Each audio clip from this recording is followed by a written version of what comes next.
오늘 하나님께서 우리에게 주시는 말씀은 요한복음 5장 39절에서 40절의 말씀입니다. 요한복음 5장 39절에서 40절의 말씀을 다 함께 봉독하시겠습니다. 시작. 너희가 성경에서 영생을 얻는 줄 생각하고 성경을 연구하거니와 이 성경이 곧 내게 대하여 증언하는 것이니라. 그러나 너희가 영생을 얻기 위하여 내게 오기를 원하지 아니하는도다. 아멘. 오늘 말씀의 제목은 성경은 무엇인가입니다. 따라하시겠습니다. 성경이란 무엇인가? 모든 종교에는 성경이 다 있습니다. 이 성경을 헬라어로 캐논이라고 이야기를 하고 영어로도 캐논이죠.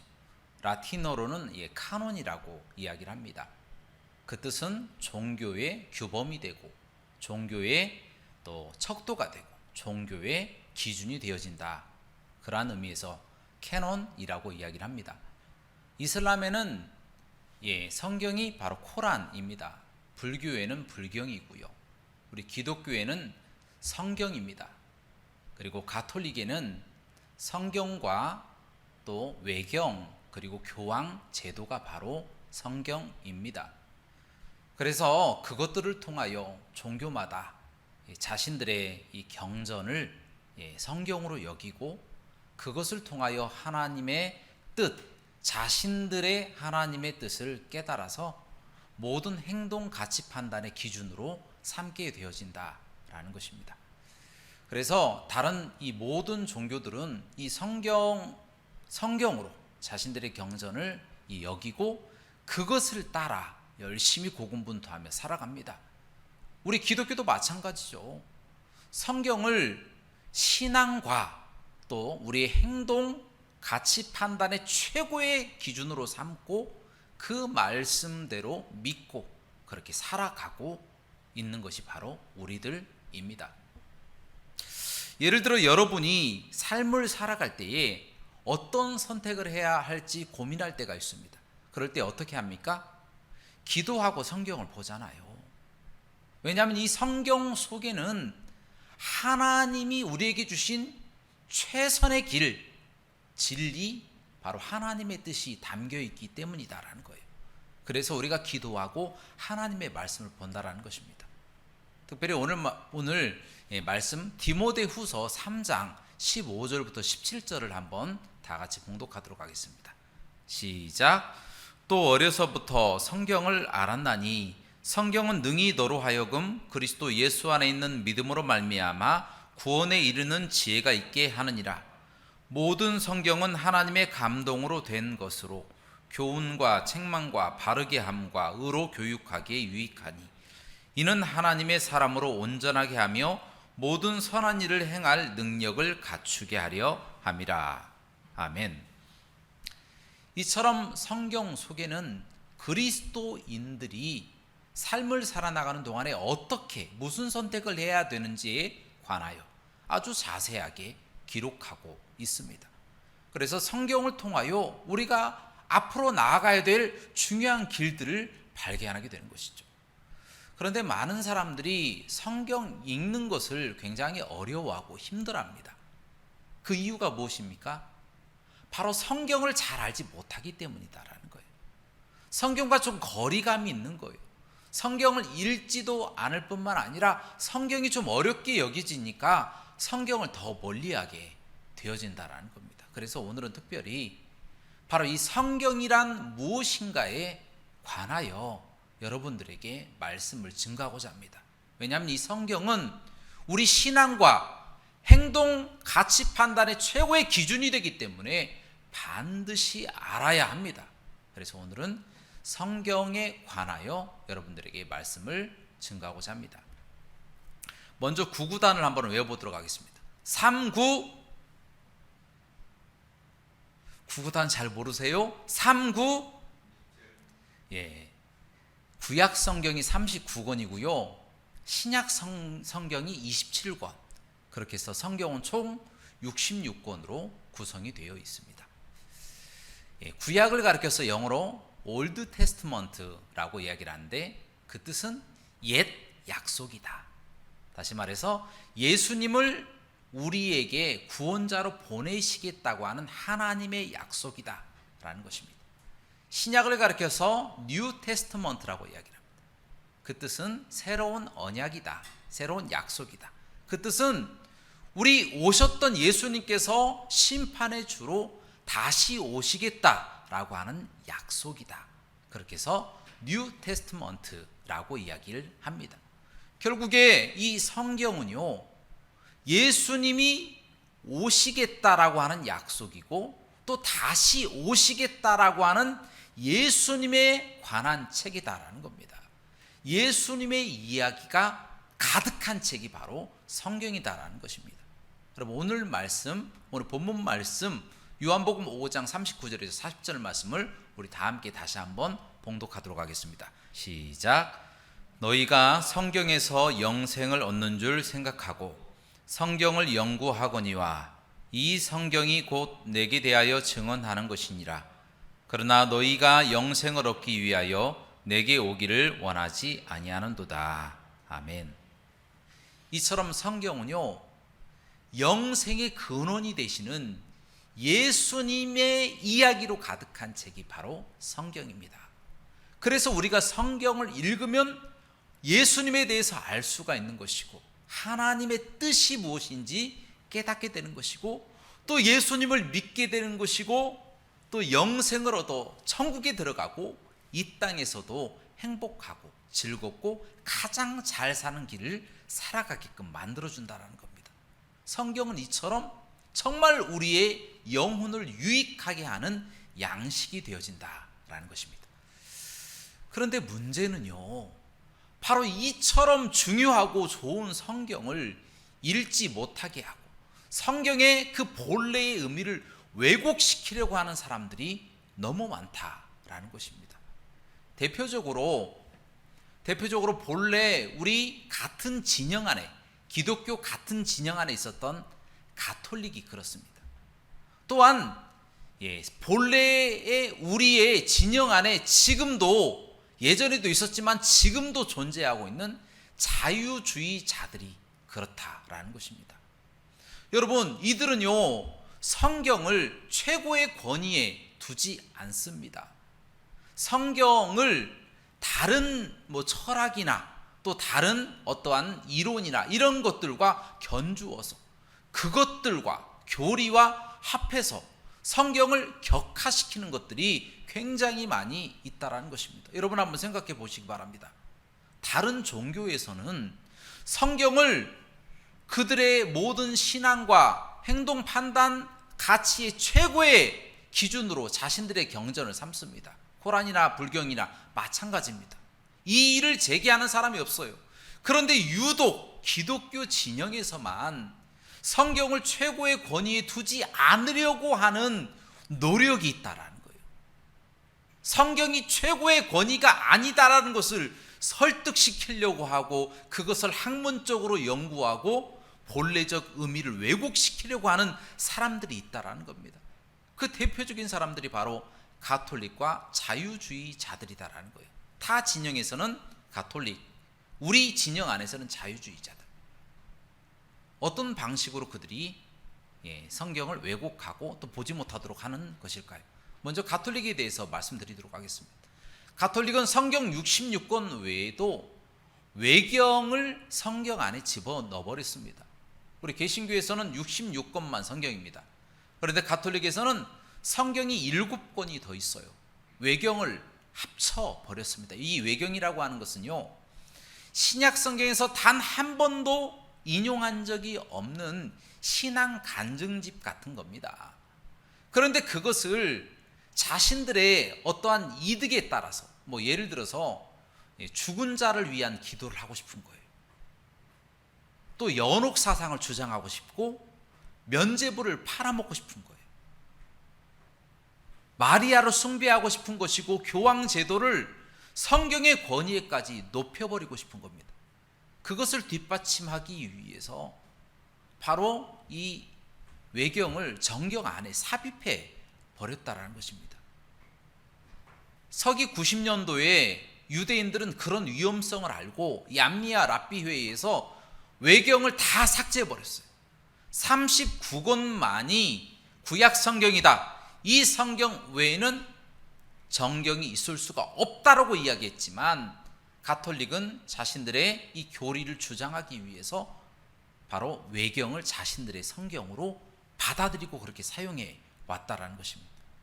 혹시 이 사실을 일반 성도들이 알아챌까 봐 성경 구독 금지법이라고 하는 법을 또 발의를 했고요. 또 거기에다가 성경을 번역하면 아주 심하게 탄압하고 죽이는 그러한 법도 발의해서 실제로 사람을 죽이기도 했습니다. 바로 이런 잘못된 이 모습 때문에 1517년 마르틴 루터 신부가 종교 개혁을 일으킨 겁니다. 95개조 반박문을 딱 붙인 것이고 베텐베르크 성당 앞에, 그리고 들풀같이 사람들이, 종교 개혁자들이 성경을 통하여 이 오직 성경이 맞다, 이 성경 내용을 알고 있는 사람들이 종교 개혁의 불씨를 당기게 되었다라는 겁니다. 그러자 곳곳에서 사람들이 종교 개혁 불길이 들풀같이 다 일어나니까 이 가톨릭에서 견디지를 못하는 거예요. 안 되겠어요. 그래서 1546년에 트렌트 공의회에서 바로 정경을 자신들의 성경으로 받아들여 버립니다. 왜냐하면 이 정경 안에는 연옥에 대한 또 이야기들, 면죄부에 관한 이야기들, 죽은 자들을 위하여 기도하는 이 내용들이 나와 있기 때문에 자신들의 교리를 뒷받침하고자 이 외경을 정경 안에 집어 넣어버렸다라는 것입니다. 그래서 지금도 가톨릭 성경은요, 구약 성경이 39권이 아니라 46권입니다. 또한 교황제도의 이 권위를 높이면서 성경의 권위와 동일하게 만들어버렸습니다. 그래서 교황제도를 통하여 교황이 명령을 하거나 어떤 선언을 합니다. 예를 들어서 누가 어떤 잘못을 했으니까 파문해야 합니다. 그러면 교황이 파문을 합니다. 너 교회에서 떠나, 이제부터 너는 교회 사람이 아니야 라고 말하면 그 사람은 구원받지 못한 사람이 됩니다. 구원받지 못하는 거예요. 그래서 가톨릭의 입장에서 보면 루터나 칼빈은 구원받지 못한 사람이에요. 아무리 예수님을 믿어도 가톨릭 진영 안에서 떠났기 때문에, 파문당했기 때문에, 그래서 구원받지 못하는 사람이라고 낙인 찍어버린다는 겁니다. 지금도 그 교리는 변함이 없습니다. 그 교리가 그대로 있다라는 것입니다. 이처럼 가톨릭은요, 이 교황의 이 권위, 이 교회의 권위를 성경의 권위와 동일시했을 뿐만 아니라 외경인 간증집 같은 외경을 자신들의 교리를 뒷받침한다는 이유로 성경, 정경 안에 집어넣어버려서 결국에 가톨릭은 우리 기독교가 아니라 타 종교가 돼버린 겁니다. 우리 기독교가 아니에요. 타 종교, 타 진영에 있는 그러한 종교 중에 하나가 되어버렸다는 것입니다. 여러분, 이 모습을 보면서 우리가 꼭 깨달아야 알 것은 우리는 어떻게 살아가야 되는 것인가? 우리는요, 삼위일체 하나님을 믿어야 된다는 거예요. 바로 그분의 말씀인 성경을, 오직 성경, 솔라 스크립투라, 이 성경만 우리의 모든 행동, 판단, 가치의 기준, 신앙의 삶의 기준이 되어진다는 것을 우리가 깨닫고, 다른 성경을 받아들이게 하려는 어떤 사람들의 노력과 또 뿐만 아니라 어떤 교회의 결정도 성경의 권위에 미치지 못한다라는 것을 분명히 깨닫고 기억하며 그렇게 받아들이며 적용하며 살아가시기를 주님의 이름으로 부탁드립니다. 그리고 또 한 가지는 자유주의자들, 이들이 아주 큰 위협이 되고 있습니다. 가톨릭은 타 진영이잖아요. 우리가 별로 신경 쓸 필요가 없어요. 그런데 이 자유주의자들은 기독교 진영 안에 있으면서 성경을 왜곡시켜서 본래의 의미를 알지 못하도록 해석학적으로 접근한다라는 거예요. 그래서 잘못하고 또 우리가 깨닫지 못하면 그들의 모든 언변이나 그들의 어떠한 이론에 빠져서 잘못된 방향으로 갈 수가 있기 때문에 카톨릭주의자들보다 더 위험하다라는 겁니다. 처음에 이들은요, 굉장히 성경을 인간의 입장에서 이해하고 또 해석하려고 노력합니다. 그래서 굉장히 인간적으로, 그리고 또 선량하게, 친근하게, 부드럽게 성경을 해석하려고 노력을 많이 합니다. 그렇게 보여주려고 또 많은 미사 여구들을 사용을 하기도 합니다. 그러나 결국은 이들이 그 내용 속에서 성경을 비평적으로 비판하기 시작합니다. 문학적으로, 또 본문적으로, 또 상황적으로, 역사적으로 성경을 굉장히 비평적으로 바라보는 눈을 사람들에게 가르칩니다. 그래서 성경이 진짜가 아니다 라고 이야기를 하면서 성경은 논문을 베껴온 것 같은, 이 논문을 표절한 것 같은 그런 모습들이 많다라는 식으로 또 이야기하는 이런 비평서를 제출하기도 하고요. 또 때로는 성경이 그냥 설화다, 이야기다, 소설책과 같은 것이다, 그렇게 때로는 또 이야기를 하기도 하고, 또 성경 속에는 이 사기꾼들이 많다. 예수님의 제자들이 예수님이 죽고 나니까 이 시체를 몰래 훔쳐가지고 부활했다고 거짓말한 것이다, 또 그렇게 이야기를 하기도 하고, 또 성경을 굉장히 과학적이지 않은 무식한 책이다, 이런 식으로 이야기를 하면서 성경을 깎아내리려고 여념이 없다라는 것입니다. 여러분도 잘 아시는 슈바이처 박사 아시잖아요. 의학자이자 음악자이자 또 그가 가지고 있는 타이틀이 있어요. 신학자입니다. 이 슈바이처 이 박사가 하는 이야기가 무엇인지 아십니까? 예수님은 인간이었다. 예수님은 광신자였다. 쉽게 말하면 미친 사람이었다. 그렇게 이야기를 하는 사람이 슈바이처 박사입니다. 여러분도 잘 아시는 유명한 사람이죠. 그리고 굉장히 세계적으로 유명한 불트만이라고 하는 학자, 이 독일의 학자인데요. 그 학자를 따르는 어마어마하게 많은 신학자들이 있죠.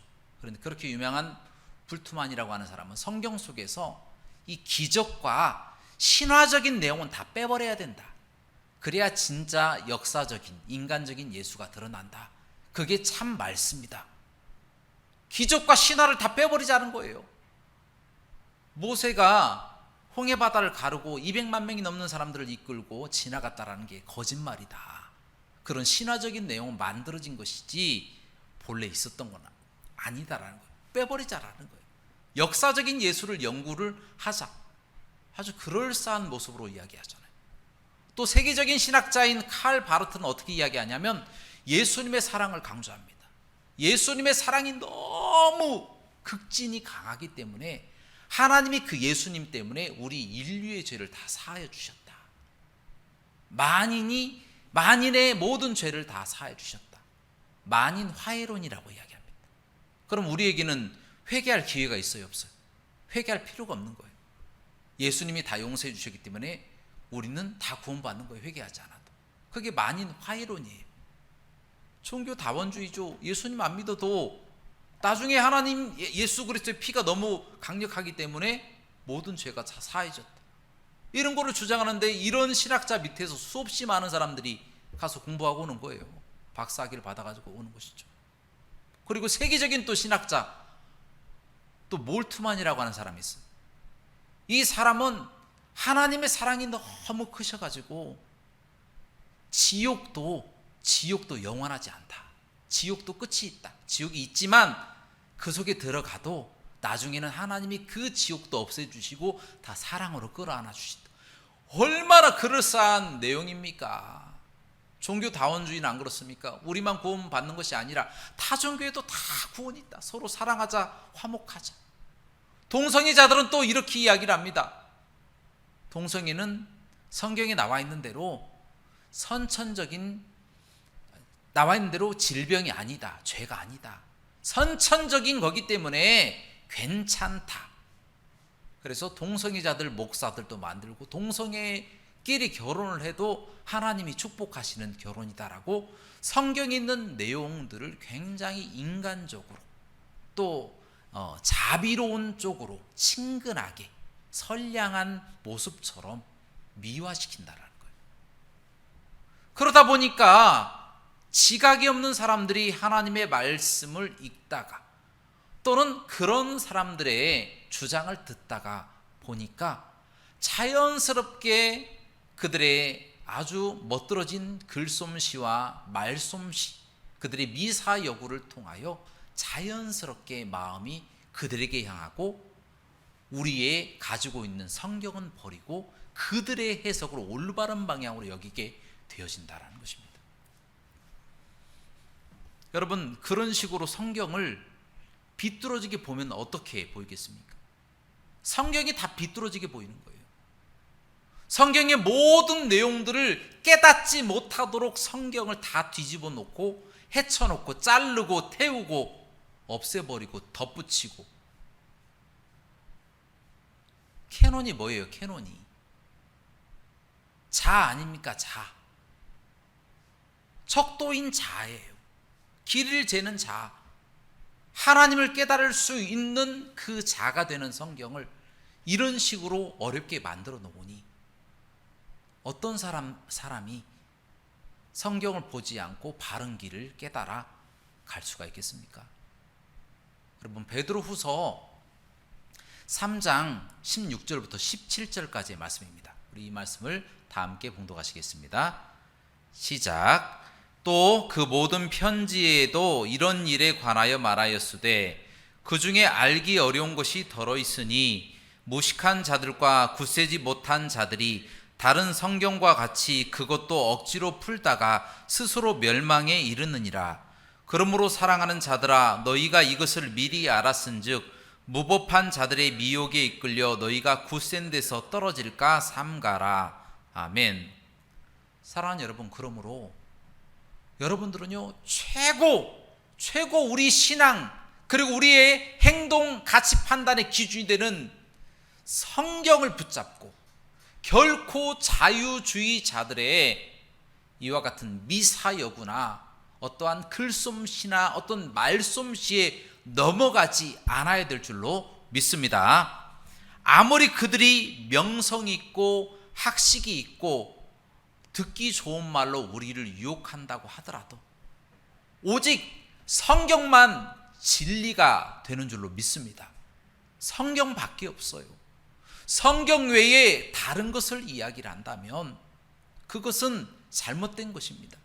자유주의자들이 했던 모든 비평과 그들이 가지고 있는 생각은 잘못된 것이다 라고 하는 것을 깨닫고 우리가 하나님의 말씀을 나의 말씀으로 믿으며 또한 어떠한 말씀도 추가하거나 빼서는 안 되고 하나님의 말씀만 오직 우리의 구원의 표준이 되고 또 행동 가치 판단의 기준이 되고 하나님의 말씀이 된다는 것을 늘 믿고 순종하며 살아가시기를 주님의 이름으로 축원합니다. 근데 마지막으로 그런데도 그렇게 속이는 자들에게 넘어가서 속임을 당하면 그 결과가 어떻게 될까요? 속이는 자들이 당하는 형벌을 같이 당하게 됩니다. 어떤 사람들은 핑계댑니다. 내가 잘 몰라서요. 그리고 잘 나의 의지로 했지만 어쩔 수 없었는데요. 이런 핑계를 대기도 합니다. 그러나 그런 변명은 통하지가 않습니다. 그와 같은 선택은 자의로 했던 간에 또는 부지불식 간에 내가 몰라서 했던 간에 내가 했던 선택은 반드시 그 책임을 하나님이 물으신다는 겁니다. 예수님을 잘 몰랐어요. 예수님을 못 믿었어요. 예수님을 다른 사람이 증거했는데 제가 한쪽 귀로 듣고 한쪽 귀로 흘렀어요. 아무리 설명해봤자 심판 때에는 그와 같은 변명이 통하지가 않는다라는 거예요. 그렇기 때문에 우리의 영혼을 노략질하러 오는 그들을 방비하고 속이는 자들의 속임에 넘어가지 않기 위해서 우리가 해야 되는 일이 무엇이 있겠느냐라는 거예요. 성경을 아는 것이죠. 성경을 알아야 되는 것이죠. 성경을 아는 것은 두 가지의 의미가 있습니다. 첫 번째는 성경의 내용을 아는 거예요. 성경의 내용. 요셉이 있었다, 다니엘이 있었다, 예수님의 제자들을 가르쳤다, 이런 기본적인 내용들. 그리고 또 한 가지의 의미는 그 내용을 깨닫는 것입니다. 이것이 바로 성경 공부죠. 이 성경 공부를 함을 통하여 속이는 자들의 속임을 막아내고 미리 방비할 수가 있다라는 것입니다. 그런데요, 가르치는 자는요, 속임을 당하지 못하게 하여 살리기 위해서 가르치고요, 배우는 자는 속임을 당하지 않고 죽지 않기 위해서, 영혼을 살리기 위해서 배우는 겁니다. 가르치는 것도 복되고 배우는 자도 복이 된다라는 거예요. 설사 배우는 자가 모른다고 면박을 당할지 몰라도 그래도 모르는 건 물어봐야 됩니다. 물어봐서 배워야 됩니다. 알아야 됩니다. 왜냐하면 지금도 가톨릭이나 자유주의자들이나 이단들이 성경을 이용해서 얼마나 많이 우리를 넘어뜨리려고 노력하는지 모릅니다. 틈만 나면 그 틈을 비집고 들어와서 우리의 마음을 무너뜨리고 우리의 신앙을 무너뜨리고 우리의 삶을 무너뜨리게 되어진다는 거예요. 그래서 우리는 성경을 공부해야 한다라는 것입니다. 사랑하는 여러분, 이제 말씀을 정리하겠습니다. 하나님의 말씀을 여러분 이제 상고하며 살아가시기 바랍니다. 깊게 생각을 하고 읽으라는 이야기입니다. 하나님의 말씀을 읽는 것으로 끝나지 않고 그 말씀대로 살아가시기를 주님의 이름으로 축원합니다. 하나님의 말씀이 올바른지 또 그렇지 않은지에 대해서 늘 본인 스스로가 연구를 해야 되는 거예요. 내가 삶 가운데 의문이 생기고 질문이 생기면 성경 말씀을 통하여 알아내야 됩니다. 왜냐하면 성경 말씀이 하나님의 말씀의 진리의 보고이기 때문입니다. 보물창고라는 이야기예요. 그곳에서 우리가 기도한 모든 것들의 핵심 내용이 들어가 있고 그 모든 것들을 다 파악해낼 수 있고 다 찾아낼 수가 있는데, 성경을 보지 않아서 성경 속에서 하나님의 진리의 보물을 발견하지 못하는 사람들이 얼마나 많이 있냐라는 거예요. 바로 이 성경을 나의 모든 삶의 최고의 판단 가치 기준으로 삼고 어떠한 세상의 자유주의자들의 공격이 있다 하더라도 하나님의 말씀만 하나님의 말씀입니다. 성경만 진리입니다. 이야기할 수가 있어야 돼요. 아무리 가톨릭이 성경에 무엇인가 다른 것들을 더하고 또 더하려고 하더라도 우리는 즉각 거절하고 오직 하나님의 말씀만 하나님의 말씀, 성경이 되어집니다 라고 그렇게 고백하며 살아간다면 세상의 어떠한 공격에도 우리가 무너지지 아니하고 주님 부르시는 그날까지 우리의 영혼을 지키는 것이며 우리의 믿음을 지키는 것이며 삶 가운데 우리의 생명을 지키고 우리의 영혼을 지키고 우리의 미래를 지키고 우리의 자녀를 지키고 교회를 지키고 기독교를 지키고 예수 그리스도의 말씀대로 이 세상을 변화시키며 나갈 수가 있다는 겁니다. 이와 같은 삶을 살아가시기를 주님의 이름으로 간절히 부탁드립니다. 함께 기도하시겠습니다. 사랑과 은혜가 풍성하시고 자비로우신 하나님, 오늘 하나님의 말씀에 관하여, 성경 말씀에 관하여 우리 함께 말씀을 나눴습니다. 하나님의 뜻대로 저희가 살아간다고 하면서 성경을 모르고 살아갑니다. 하나님의 성경을 모르고 살아가면서도 부끄러워하지도 않고 또한 배우려고 하지도 않습니다. 우리가 연약하기 때문이 아니겠습니까? 하지만 이와 같은 핑계는 심판대에 이르게 되어지면 무용지물이 되어집니다. 하나님, 그 전에 저희가 하나님의 말씀을 잘 상고하여서 세상으로부터 자유주의자들, 가톨릭 또한 이단들로부터 우리가 성경을 지켜내고 성경의 권위를 인정하여서 삶의 또 최상의 판단가치 기준으로 삼고 그렇게 살아갈 때 하나님께서 이 땅에서도 복을 주실 뿐만 아니라 하나님의 나라에서도 삼국과 복과 은혜를 허락하여 주실 줄로 믿습니다. 이와 같은 삶을 살아갈 수 있도록 인도하여 주옵소서. 예수 그리스도 이름으로 간절히 기도합나이다. 아멘.